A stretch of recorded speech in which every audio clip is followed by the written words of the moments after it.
como é que vocês estão? Hoje nós teremos uma aula do segundo ano especificamente, que seria classificação e nomenclatura dos seres vivos. Vamos entrar nesse assunto agora?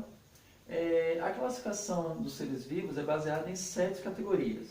Eu tenho a categoria que dá base, por exemplo, eu tenho 5 reinos na natureza. Vamos esquecer um pouco os domínios, mas falar sobre reinos. Logo após o reino, eu tenho, por exemplo, o homem. Qual é o reino do homem? É o reino animal.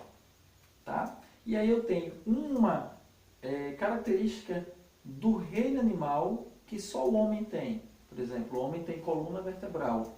Então, uma característica que é entre os cordados, coluna vertebral, é o filo. Então, por exemplo, você pega a barata não tem coluna vertebral. Tá?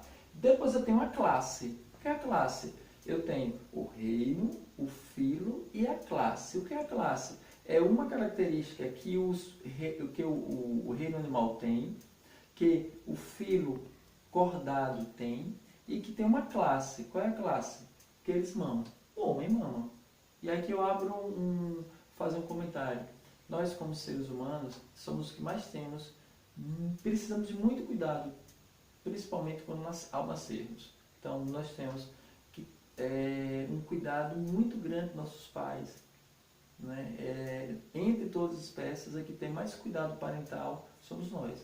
Então, eu peço muito a vocês, nesse momento, que cuide bem dos seus pais, porque em algum momento lá nos primeiros dias de vida, vocês foram muito bem cuidados por eles. Tá?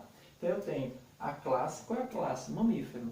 Os animais, nem todos mamam, mas nós somos mamíferos. Então eu sou do reino animal, tenho um filo que é coluna vertebral e mamo, sou mamífero.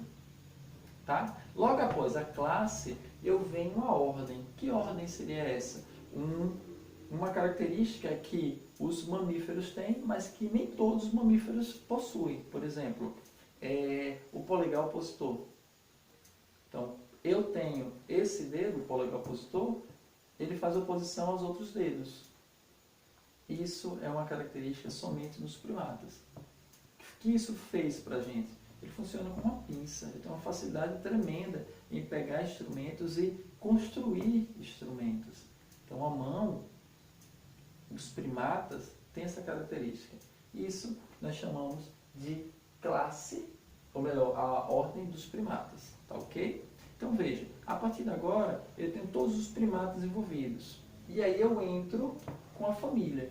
Por exemplo, a família Porgidae. Né?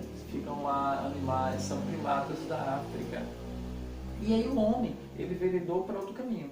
Saiu dos descendentes em comum para buscar um caminho, que é a família Hominide. Lembrando que a terminação idai, eu escrevo idai, mas falo ide, é família Hominide, a família do homem.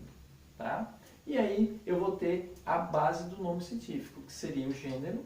Qual é o gênero que o homem possui? O gênero Homo. Já teve o gênero Australopithecus, Ramapithecus. Então, ao longo do caminho, do processo evolutivo, lembra? Os seres vivos evoluem, aqueles que não conseguem ficam no meio do caminho, e aí eu estou conseguindo evoluir. Tá? Então eu tenho, qual é o gênero? Do homem é o Homo. E finalmente, o nome científico. O que é isso? Eu tenho a base, aquele que realmente classifica os seres vivos, que é a espécie. E a espécie do homem seria Homo sapiens sapiens. O nome científico, nesse caso específico, ele é trinomial. Tá? Então o que nós temos agora? Como é feito o nome?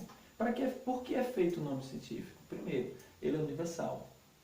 O nome científico é o mesmo em qualquer lugar do mundo. E ele é um processo facilitador para estudar a espécie A, a espécie B. Como é que ele é feito? Na nomenclatura binomial, o nome científico é formado pelo gênero, mais o epíteto específico. Por exemplo, aqui, Canis é o gênero, Canis lupus. O epíteto, lupus, significa lobo. Canis familiares, Canis é o gênero, familiares é o epíteto específico para cão doméstico. Então, nesse caso, eu tenho Canis lupus e Canis familiares, eu tenho duas espécies, mas apenas um gênero. Ok? A mesma coisa aqui, para reforçar o conhecimento. Clostridium tetani é a bactéria que transmite o tétano. Clostridium tem o mesmo gênero do botulismo. Mas olha o nome científico do botulismo. Clostridium botulinum. Então, nesse caso, geralmente, desculpa, aqui nós temos duas espécies com um gênero só.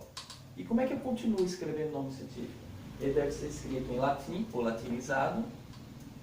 Primeira letra do gênero deve ser sempre maiúsculo, olha só, Canis, Clostridium. E a quarta regra simples seria, primeira letra do epíteto específico deve ser minúscula. Tá? Isso não é uma regra. Por exemplo, o Trypanosoma cruzi, o cruzi pode ser escrito com letra maiúscula. São exceções, mas por quê? Porque é homenagem a Oswaldo Cruz, é um nome científico, e é um nome em homenagem a Oswaldo Cruz. Tá? E aí a gente vai trabalhar questões no Enem. O objetivo da aula é preparar vocês para o Enem. E aí ele tem os bichinhos e o homem. É uma questão de 2011, é uma música da Arca de Noé, de Toquinho e Vinícius de Moraes. Nossa irmã, a mosca, é feia e tosca, enquanto que o mosquito é mais bonito. Nosso irmão besouro, que é feito de couro, mal sabe voar. Nossa irmã, a barata. Bichinha mais chata, é prima da borboleta, que é uma careta, nosso irmão o grilo, que vive dando estrilo só para chatear. Moraes, Arca de Noé, poemas infantis. Desculpe, eu falei música, né? Mas é um poema. São Paulo, Companhia das Letrinhas, 1991. Só para você entender, mosca é um invertebrado. Eu tenho uma mosca aqui, é uma artrópode. O mosquito, no caso pode ser por exemplo, um pernilongo, é um mosquito, é também um artrópode, é um invertebrado.